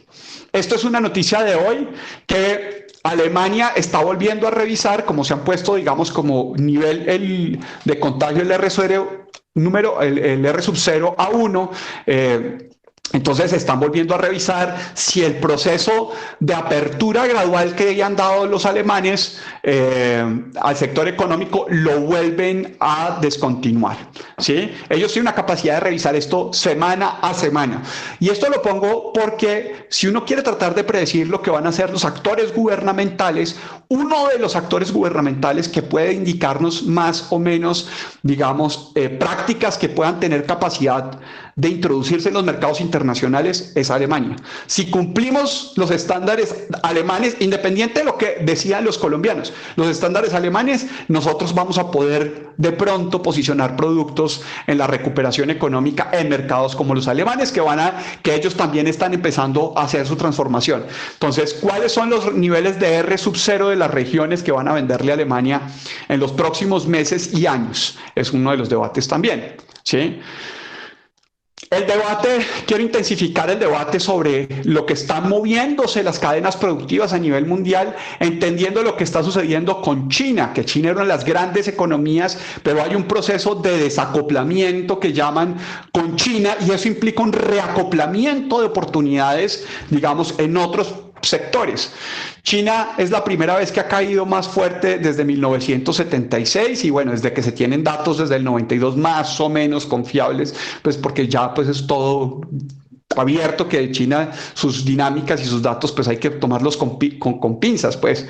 Pero lo cierto es que tienen un proceso de crecimiento caído, ellos van a tratar de salir a competir con todo, costos baratos, productividad, tecnología y inyecciones monetarias. Entonces, digamos, eso es también importante entenderlo nosotros por las presiones competitivas que van a surgir económicas a partir del músculo que tiene China para ofertar muchas de las cosas que ya en momentos normales, sin una angustia, digamos, de recuperación de empleo, podían ofertar. Y eso va a empezar a ver, pues, todo este debate de China estafó, países pedirán cuenta a China y China empieza a hacer retaliaciones. ¿Hasta dónde nos va a llevar esa escalada China? Es muy importante entenderlo porque pues ahí van a venir muchas posibilidades también de vinculación de Colombia en términos de riesgo ya no geoeconómico sino geopolítico. Acordémonos que Colombia es muy cercano a Corea del Sur, es muy cercano a los aliados norteamericanos en Asia y esto es fundamental. Este es un elemento que quiero introducir ya más poderoso del tema del pivotaje Atlántico-Pacífico. Como vieron, digamos, en el Atlántico hay un tema de reglamentaciones, pero además estuvieron, digamos, unos episodios epidémicos muy duros en Italia, en Inglaterra, en España, muy dolorosos. Entonces, todo el proceso de recuperación económica en el Atlántico, más las herramientas que ya tenían de atrás, esto que les mostraba sobre el mercado laboral europeo más lento, pues todo eso nos dice que la expectativa por el lado europeo hay que mirarla también con mucho cuidado. ¿Qué va pasando en el Asia o en el Pacífico? En el Pacífico tenemos este proceso, digamos que es la nueva versión del TPP que se fue liderando, ¿cierto? Que es la continuidad del TPP. Y fíjense ustedes que ha salido entre ayer y hoy esta gran noticia de que Nueva Zelanda considera eliminada la pandemia de sus contagios locales. Bueno, pues uno de los líderes fundamentales, una de las naciones líderes de todo el TPP es precisamente Nueva Zelanda. Entonces, Nueva Zelanda va a integrar, digamos, toda su capacidad con sus aliados, ¿sí?, para poder revisar la vinculación y la integración comercial justamente con ellos y con aquellos que pueden influenciar a través del TPP. Principalmente, obviamente, Japón, que es claro, pero fíjense ustedes que los estándares técnicos de países que más o menos ya habían trabajado muchas veces con China son de los que hoy resulta que tienen mejores condiciones en términos de control de la pandemia. Entonces está Singapur, está Australia, está Chile, Japón, por supuesto, y el caso Vietnam, que es uno de los países más cercanos. Pues que firmen ellos. Y que es uno de los casos más cercanos, digamos, Vietnam de todo esto es uno de los países más cercanos a los chinos.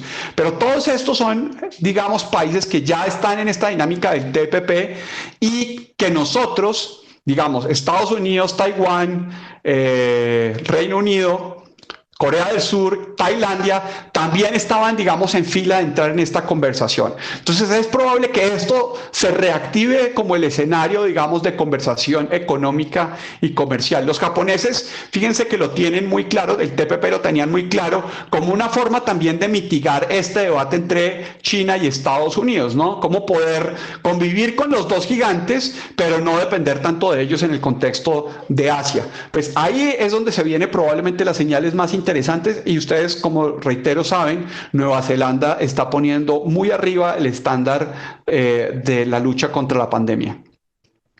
Trump ya tenía este debate más o menos, al principio se salió del TPP, pero volvió después a conversarlo. Japón, por supuesto, es el principal explorador de los jugadores que necesitan entrar al TPP para poder disminuir su dependencia con China, y ustedes recordarán que Japón, digamos, anunció que va a hacer unos pagos a las empresas que se deslocalicen de China, ¿sí? El tema es que en los países efectivamente hay tensiones políticas de los sectores tradicionales.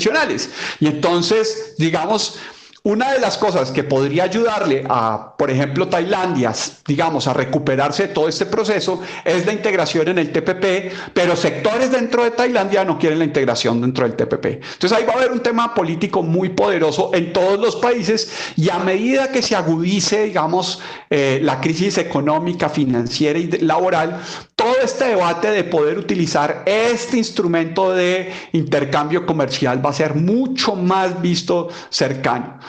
Digamos, todo el tema de la cuenca del Asia liderado entre Japón, Nueva Zelanda y los otros actores, que eso es parte de la razón por la que Australia se siente un poco confiado en pedirle cuentas a China. Si solo fuera Australia no habría problema, pero Australia actúa, digamos, en el contexto de una fortaleza geoeconómica y geopolítica, por un lado, porque hace parte del mundo anglosajón, con respaldo obviamente directo del Reino Unido, pero también, digamos, con estos aliados, digamos, en el Pacífico, como por supuesto empieza el número uno Japón, ¿sí?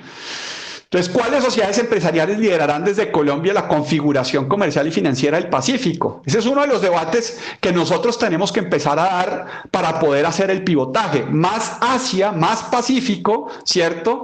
Y menos Atlántico y menos Europa, ¿sí? No quiere decir que haya que sacarlos, digamos. Incluso va a haber muchas oportunidades a eso. Hay empresarios españoles que están pensando relocalizar producción e inversiones y mitigación del riesgo en España, en países de América Latina y en particular en Colombia, en Antioquia.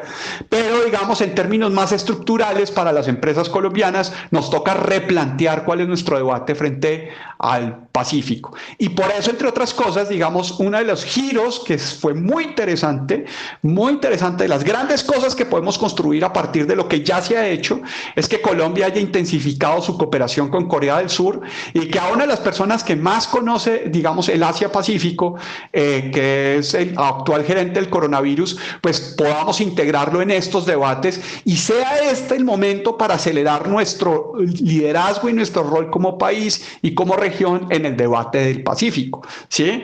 Porque aunque tenemos más circuito informativo del Atlántico, lo cierto es que tenemos que en este momento revisar de forma muy diferente a quienes estamos pensando. Esto era 5.2 solo con la Alianza del Pacífico, no tenía nada que ver con el tema de la posibilidad del TPP, y ustedes ven, ya era una cosa adicional a la línea base del 3,3. Toca pensar por fuera de estos escenarios mucho más desafiantemente para poder recuperar los niveles económicos que teníamos. Dos pistas que puedo decir: por ejemplo, va a haber una intensificación de la digitalización y de la electrificación, baterías, sistemas de movimiento, y eso va a amplificar lo que ya era una tendencia, el aumento de la demanda de cobre. Pues eso es muy probable que lo tengamos adicionales.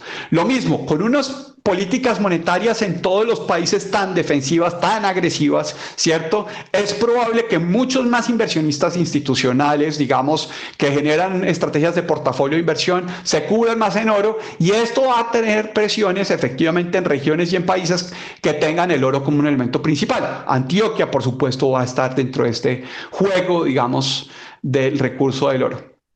las guerras se pierden por el mando. Entonces aquí lo que necesitamos es del shock pasar muy rápido a la aceptación, ¿cierto? Para poder tomar rápidamente las estrategias, orientarnos rápidamente hacia el Asia-Pacífico, empezar a reconstruir ahí, digamos, algunas relaciones, revisar las cadenas productivas, dónde se van a quedar y dónde se están quedando competidores globales que no sabíamos que teníamos, porque pueden estar quedándose mercados, digamos, por suplir, y nosotros lo que necesitamos es poder acercarnos a ellos.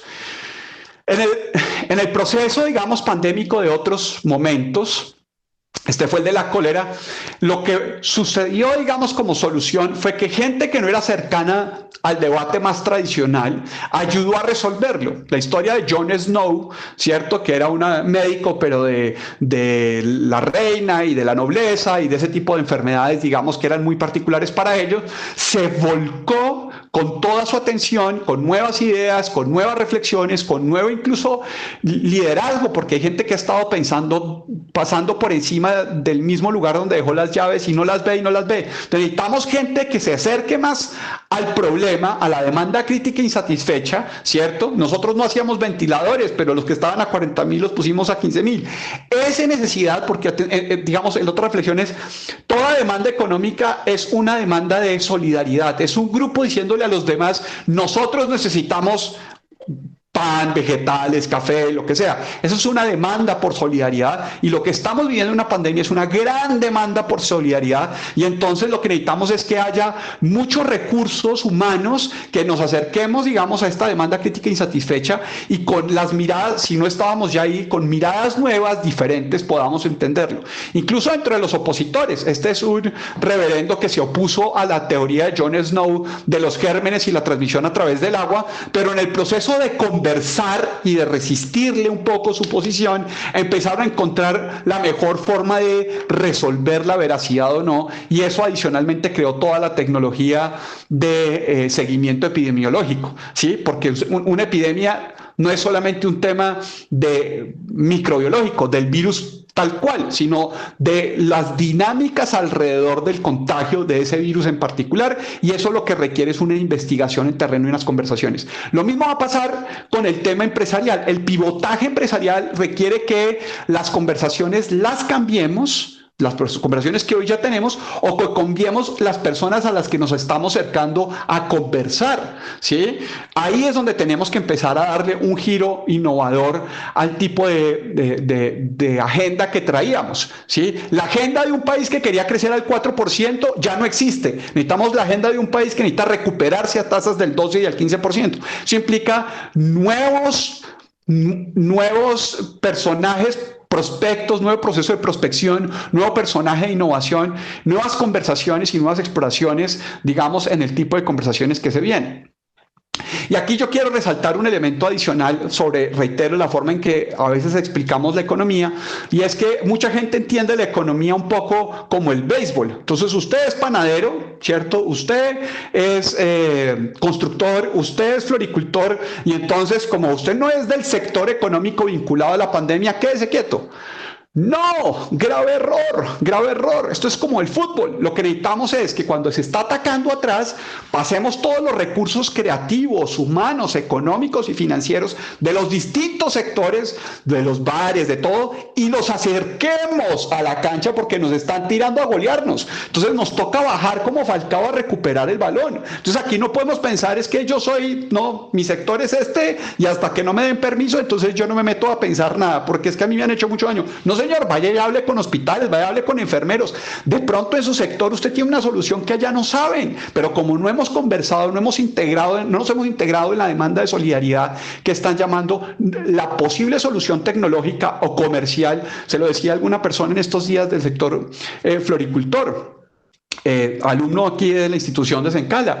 Entonces decía, profe, es que ya la gente pues para vender flores, dije, pero ustedes tienen los floricultores contactos en Estados Unidos, dejen de llamar a preguntar por flores, pregunten qué necesitan, que si carne, que si arroz, ¿Qué se necesita? Que si café, es decir, allá tienen temas, van a tener que cambiar de proveedores, ya que hay gente que sabe hablar con ellos, sabe pasar temas de comercio internacional con niveles sanitarios más o menos aptos. Entonces, tenemos que cambiarnos el sombrero, y si usted sentía que lo único que podía vender en Estados Unidos era flores, señor, le toca quitarse el sombrero y empezar a decirle al día, mire, si sabe que necesitan tapabocas, que es lo que sea, me avisa que también se los mando. O sea, esto es un tema, reitero, dejar de pensarnos en la economía con sectores rígidos, yo soy el tal cual, yo soy el tal cual, y es un poco más de entender que hay una demanda de recursos críticos en todo el planeta, que si nosotros resolvemos el tema con atención, vamos a poder quedar más adelante dentro de la carrera. Porque hay una gran ventaja.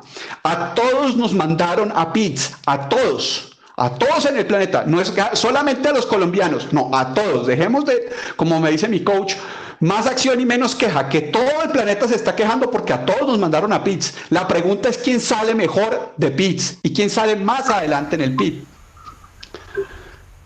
Y este es uno de los debates, porque en todas partes están haciendo este tema de recuperación, pero aquellas regiones, países, ciudades y sectores que en este proceso de salida, ¿cierto?, de dar permiso desde los gobiernos, de darle permiso a los gobiernos para que se activen económicamente, aquellos que se mentalizaron, que no se mentalizaron, que no están jugando concentrados el problema sanitario, van a empezar a caer.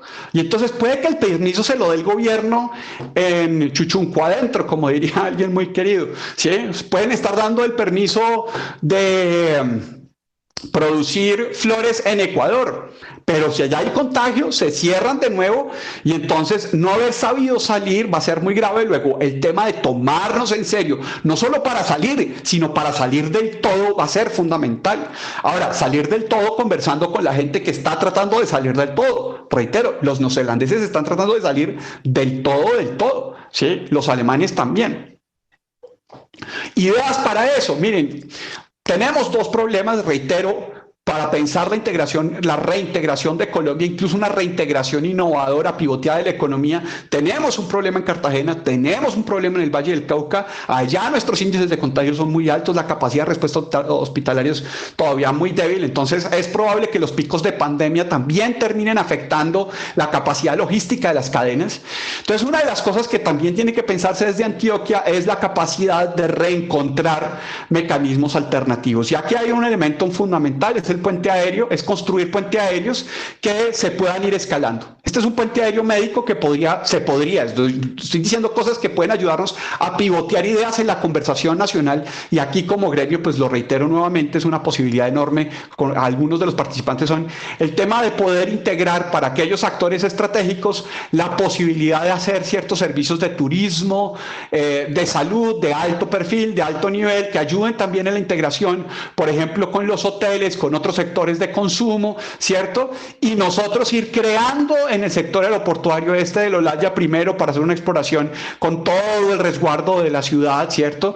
Después probablemente Río Negro, pero Río Negro tiene todo este proceso pues con una región más rural y por eso más vulnerable en muchas cosas.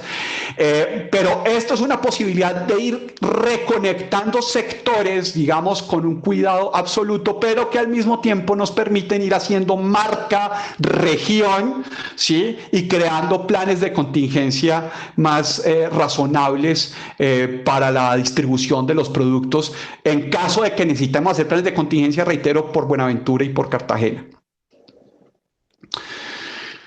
Vamos a tener que pensarnos del 2020 al 2025 un mundo en depresión, pero también es claro que esto implica repensarnos al 2030 las organizaciones, sobre todo las familias, de una manera mucho más profunda. Y esto afortunadamente es un tema que en la región, en el oriente antioqueño, yo lo veo mucho, en Antioquia, fundamentalmente, digamos, esta reflexión de largo plazo, de tomar decisiones, no tratando de solo de resolver el corto, sino de crear, digamos, unos grandes espíritus de leyendas familiares, pues va a ser muy importante como capacidad de pivotear desde la estabilidad de saber que en 10 años vamos a estar aquí, porque somos una familia empresaria. Entonces, digamos, no importa que nos tengamos que reinventar desde el sector floricultor al sector exportador de mascarillas. Voy a hacer una cosa que no es tan que ahorita es muy común y es un lugar común que tampoco creo que funcione, pero cómo se dio en el giro estratégico en la capacidad sanitaria cuando alguien tomó la idea de hacer el cambio. Voy a ir cerrando ya porque les agradezco la paciencia. Hay una perogrullada para rumiar y es, desafortunadamente, como la primera fase es que no nos coma el tigre, entonces nos tuvimos que esconder, ¿sí? Eso, digamos, en todas las historias de las películas de zombies y en general, el que quiere enfrentar al león, a la racacha voladora o lo que sea, es el primero que matan. Digamos, lo que primero hacen los alfa es que se alejan y estudian la situación y se reagrupan, ¿sí? Entonces el problema, aunque hemos hecho el tema de alejarnos, lo que hemos hecho es reagruparnos. Y en general volver a salir no es un problema de aislarnos, sino de resolver el problema del acercamiento. Lo inteligente de esta nueva fase va a ser el acercamiento. Es el acercamiento inteligente que llamamos dentro del equipo que estamos revisando este tema, la clave para salir. Es el acercamiento. ¿Sí? ¿A quién y cómo nos acercamos para crecer a doble dígito desde el lugar? ¿Sí? Y esto nos pone también un tema interesante, digamos, es un elemento fundamental y es cuando empezamos con la pregunta de a quién nos puede empezar a dar un teléfono, un dato de contacto, un correo electrónico, con quién tengo que estar conversando ahora en mis reuniones, en los Zooms. ¿Es alguien que puedo contactar aquí en Colombia? ¿Es alguien que puedo contactar en Estados Unidos? ¿Es alguien que puedo contactar en Australia, en Nueva Zelanda, en Corea del Sur, en Singapur, en España? ¿En dónde? Aprovechemos que todos estamos en pitch, pero todos estamos conectados de cierta manera, digamos. Hay sectores que no, pero los que podemos y los que tenemos responsabilidades para ayudar a hacer el acercamiento inteligente que nos va a empujar el pivotaje. Cada organización es particular sobre el proceso y sus restricciones, ¿sí? Sobre las oportunidades específicas que puede hacer. Pero el punto fundamental es, hay una demanda crítica de recursos que requieren unos estándares, que requieren unas fortalezas especiales, y a esas demandas de pronto nosotros hoy sentimos que lo que hacemos no está demandado. Pues busquemos lo que sí está demandado, las regiones que sí lo están demandando, y acerquémonos. Puede que no seamos el primer proveedor ahora, puede que ni siquiera solamente mandemos cotizaciones, pero como todos estamos en un proceso de no caer dentro de la guerra, es probable que nuestras cotizaciones en ciertos sectores empiecen a subir, porque hemos hecho la tarea de tomarnos en serio la pandemia, hemos hecho en serio el proceso de que los colaboradores en nuestras organizaciones se sepan exponer, se sepan acercar al riesgo y terminemos todos más inteligentes adelante en los negocios. Con esto finalizaba, entonces pues nada, muchas gracias a todos, reitero, por la paciencia, por la concentración y por supuesto a FENALCO y a Sencala por la disposición a compartir estas ideas y hacer de esto, de alimentar de esto la gran conversación que todos estamos tratando de ayudar a crear ideas y reflexiones. Profe Jorge, muchas gracias por estar con nosotros. Por aquí está el doctor Carlos Esteban Jaramillo. A ver, doctor Carlos Esteban, su opinión sobre este webinar. No sé si está por ahí todavía el doctor Leo Darío Correa, que tiene también unas excelentes posiciones sobre estos asuntos. Doctor Carlos Esteban, abra su micrófono, por favor, y nos da su opinión.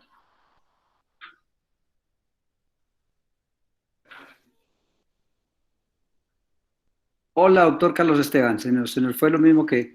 Bueno, entonces vamos entonces aquí a un par de preguntas que nos el doctor José Miguel Tobar Granda. Doctor José Miguel, ¿está por ahí? ¿Todavía está usted por ahí? Para que abra su micrófono. Sí, señor. Yo tengo una pregunta, qué bueno, Carlos. ¿Aló? Sí, ¿Aló? ¿Sí me oye? Sí, le escuchamos. ¿Sí me oye? Sí, señor. ¿Me escucha? Sí, señor. ¿Me escucha? Sí, señor. Ah, bueno. Tengo una pregunta que me pareció muy interesante, de que nosotros debemos tener en cuenta no los análisis económicos de locales, sino internacionales, de Nueva York. A mí me ha llamado mucho la atención en Europa que las tasas son de interés negativo. Eso tiene que ver con que vislumbraba una mala situación o de una situación de recesión.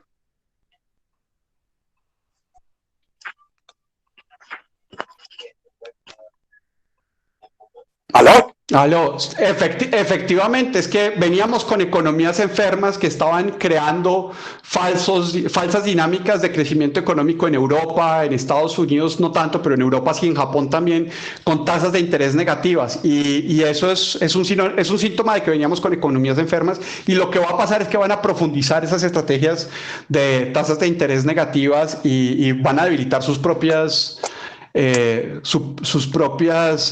estructuras productivas. Yo no hice la salvedad en ese momento, pero lo aprovecho a hacerlo ahora. Ellos se pueden dar ese lujo por un tiempo. Uno no puede inventarse la tasa de interés negativa por toda la vida y por toda la eternidad. Pero Colombia no se puede dar ese lujo, porque si nosotros nos ponemos a imprimir, nuestra capacidad adquisitiva cuando necesitamos recursos críticos del mercado internacional, piensen ustedes en reactivos, piensen incluso en los ventiladores que de pronto nos toca comprar, de pronto otro tipo de, digamos, de compras estratégicas, que los recursos estén por fuera. Si nosotros nos ponemos a devaluar como si fuéramos los argentinos, lo que vamos a hacer es que vamos a restar nuestra capacidad de maniobra. Entonces, ha sido muy prudente el manejo de la política monetaria aquí en Colombia en este momento, y los que pueden darse ese lujo, reitero, de hacer gastos desmedidos y están gastando el apellido, para decirlo de una forma más coloquial. Aprovecho, Carlos Emil, para darle el agradecimiento. Qué magnífica conferencia, señor. Muchas gracias. A usted, doctor. Sigue Juan Felipe. Juan Felipe, ¿quieres intervenir? Carlos, para agradecerles el espacio, pues me parece fundamental entregar esta información, esta visión global, pues para toma de decisiones de muchos emprendedores, empresarios que yo creo que todavía tienen puesta la visión acá, en lo que está pasando en Colombia, ¿cierto? Pero entonces, tengo una pregunta para Jorge concreta. ¿Cuál es la importancia del nuevo conocimiento, de esa transferencia de conocimiento que venga de esos países que fueron afectados por la crisis y que de alguna u otra forma nos pueden enseñar metodologías, capacidades, buenas prácticas para el nuevo sistema económico colombiano? ¿Qué piensas alrededor de ese tema? Y gracias, Jorge. No, con mucho gusto, Juan Felipe, y ahí es, digamos, parte de las posiciones que he expresado hoy, no lo había hecho más explícito antes, tiene que ver con una escuela económica que se llama la Escuela Austríaca de Economía. Y ahí, digamos, hay un texto clásico que es La competencia como descubrimiento, de Friedrich Hayek, que es premio Nobel del 74. Yo creo que hay dos tipos de información, y parte de un tema es la información técnica transmisible, y hay información que todavía necesitamos encontrar. Incluso si solamente pudiéramos conocer los protocolos ideales, encontráramos los canales confiables para asimilarlos y poderlos a poner puesta en marcha, todavía nos falta otro tipo de información, que es la que entrega el mercado, y es quien necesita de lo nuestro, y que eso no se puede recoger, digamos, de otra forma que saliendo a los mercados y viendo cuál es la brecha real entre el conocimiento técnico implementado y los requerimientos de la demanda del consumidor. Entonces, y de los consumidores, y en este caso además hablo de consumidores, tanto cadena final como de los proveedores, que hoy tienen además en esas cadenas que cumplir con el requisito sanitario. Es que el requisito sanitario se nos ha subido al doble, no por cumplirle al alcalde del pueblo, con todo y lo que yo respeto al alcalde de La Ceja, pues, pero el tema es que en todas partes el requisito sanitario es ahora, en todos los procesos productivos, una cosa adicional. Entonces, en términos de ese tema de la transferencia de conocimiento, lo único que quiero resaltar es este texto de La competencia como descubrimiento de Friedrich Hayek, que se lo recomiendo a todos, digamos, que lo busquen en internet, está en PDF. Lo que nos recuerda es que hay un conocimiento técnico expreso que se puede compartir, incluso descargable en PDF, lo que sea, pero hay otro tema que es la construcción de confianza en las redes comerciales, que ese no existe hasta que no vamos por él, hasta que el liderazgo no sale a acercarnos a aquellos lugares donde podrían estar necesitando nuestro talento y nuestros recursos, y el de nuestras organizaciones. Muy bien, por aquí está. Gracias, Jorge. Nuestro gran amigo Eugenio. Eugenio, Juan Eugenio Cardona, quisiera que tú abres tu micrófono y intervengas y hagas tu apunte que nos haces en el chat, por favor.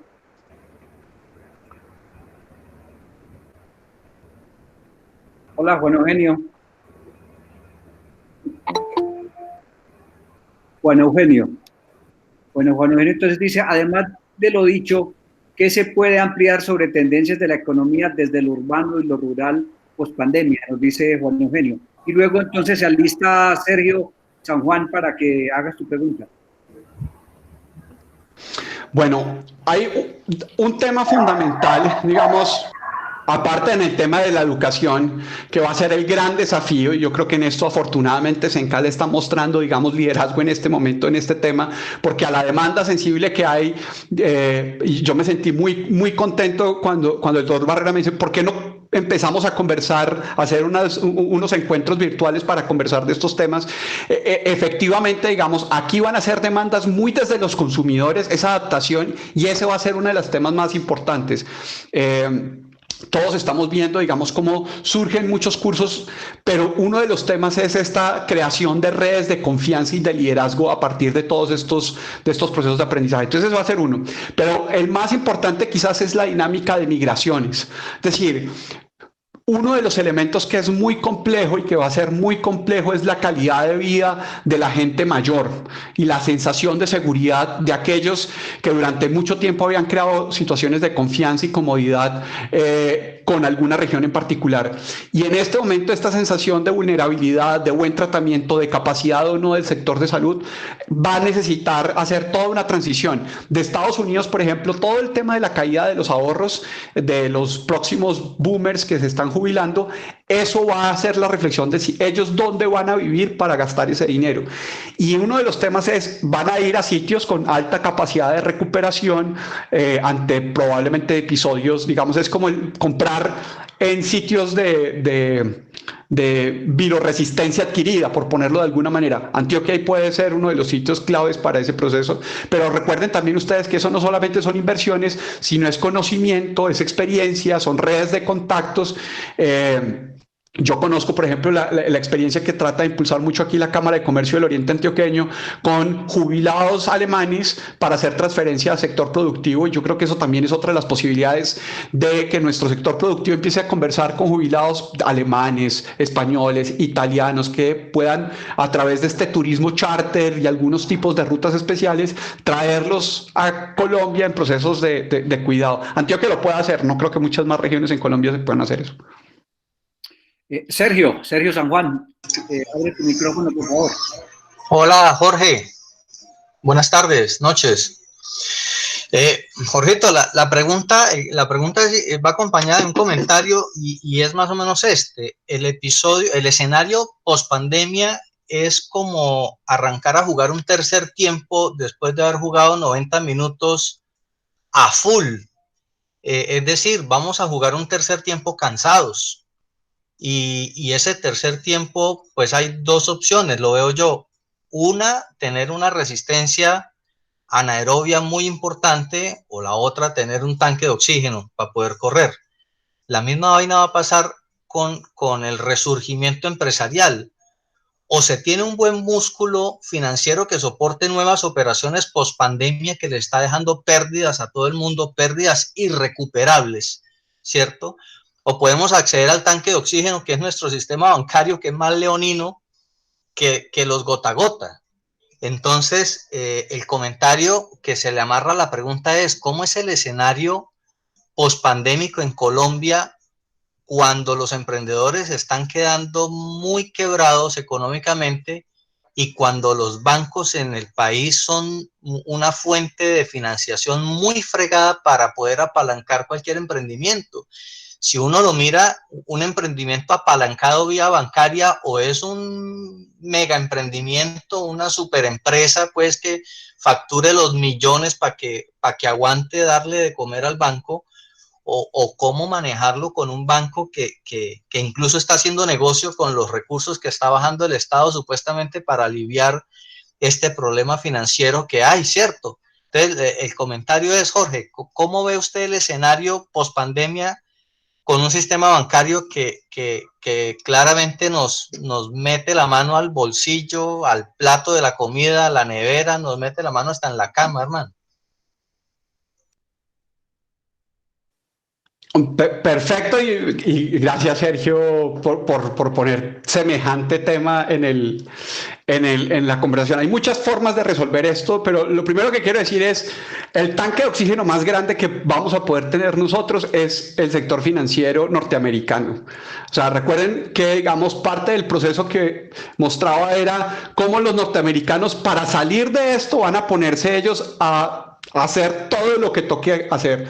Es decir, la integración financiera con Estados Unidos, con las redes de compras, con las redes de negociación de Estados Unidos, van a ser las más importantes. Ahí es donde nosotros nos toca apalancarnos en los apalancados. Y los mejores apalancados que van a haber en los próximos años o en los primeros años van a ser los norteamericanos.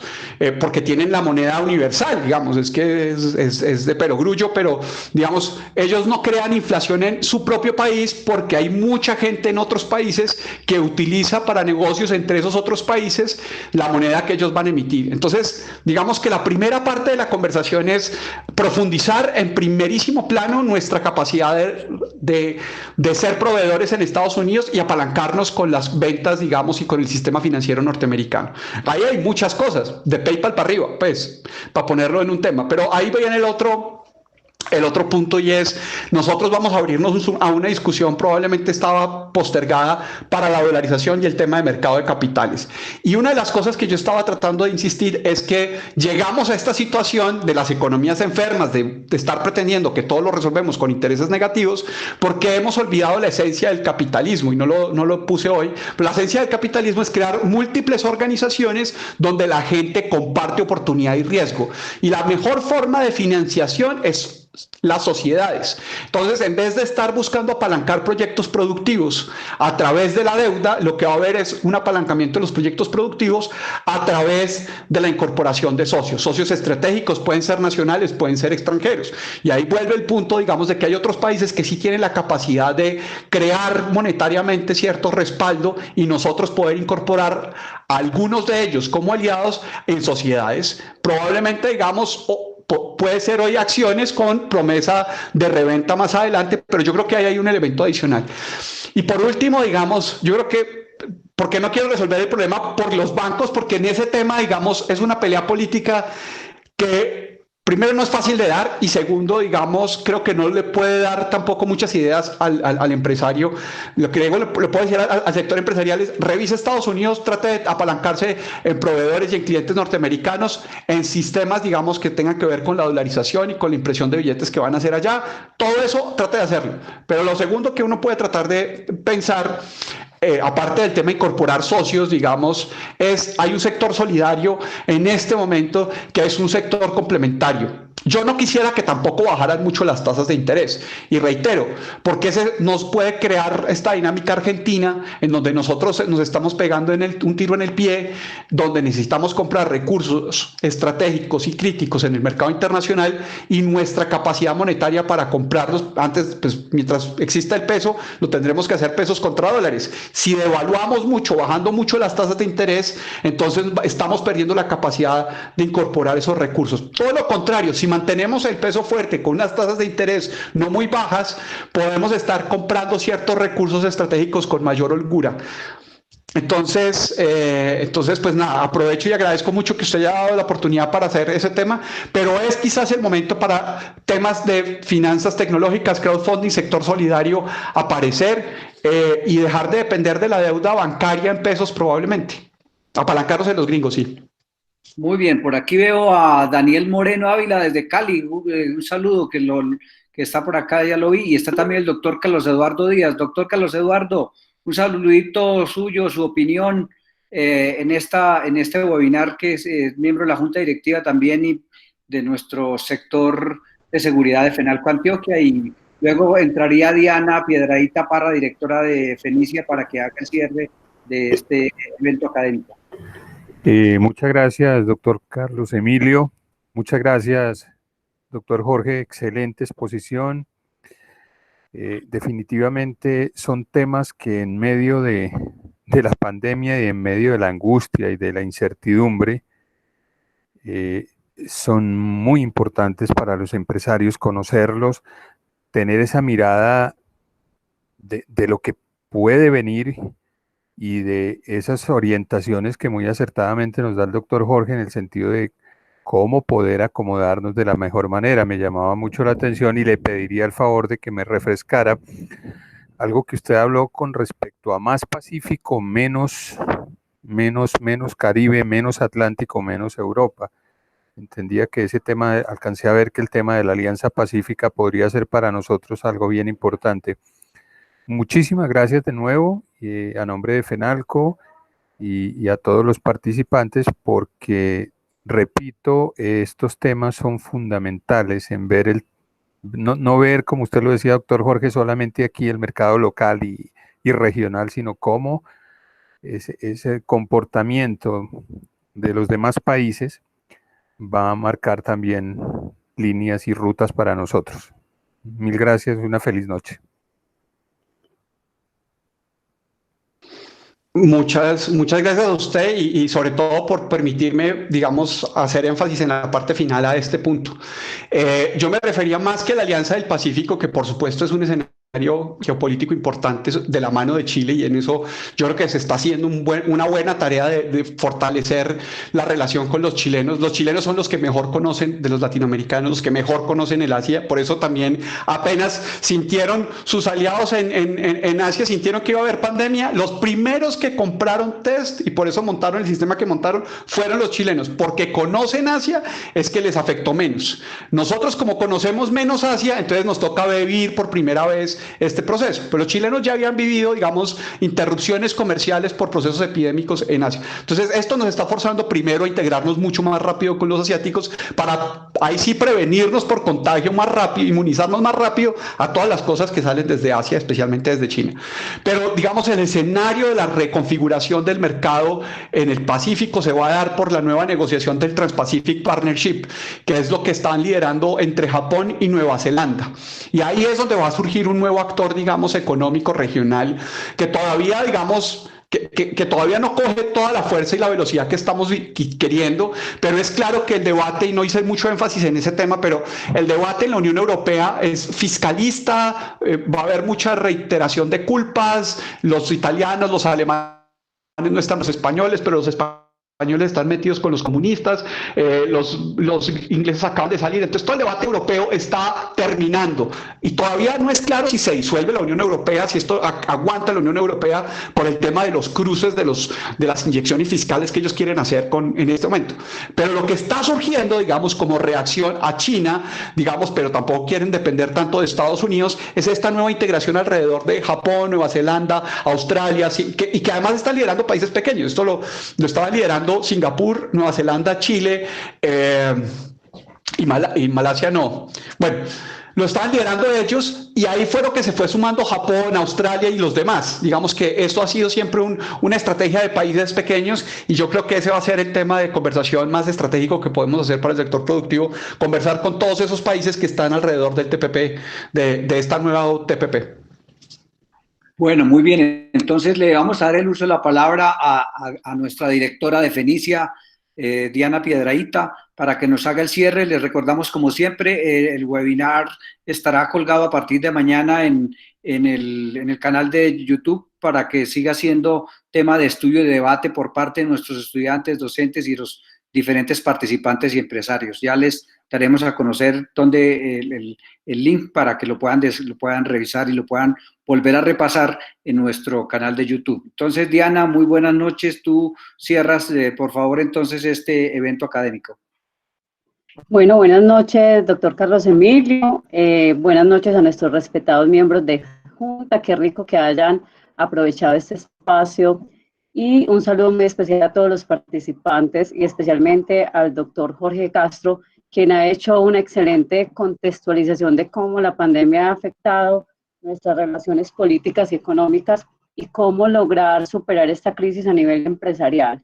Excelente conferencia, muy aterrizada, y eso nos permite tener como ese contexto de lo que está pasando no solo a nivel Colombia, sino a nivel internacional. Esperamos contar con ustedes en todos los procesos. Recuerden que cuentan con Sencala, con Fenicia, y que estamos ahí para acompañarlos en todos los procesos, enfocados principalmente en esta crisis, donde tenemos programas diseñados a la medida, con el apoyo de muchos aliados, porque realmente juntos es que podemos salir adelante y superar esta coyuntura. Muchas gracias y que tengan una feliz noche.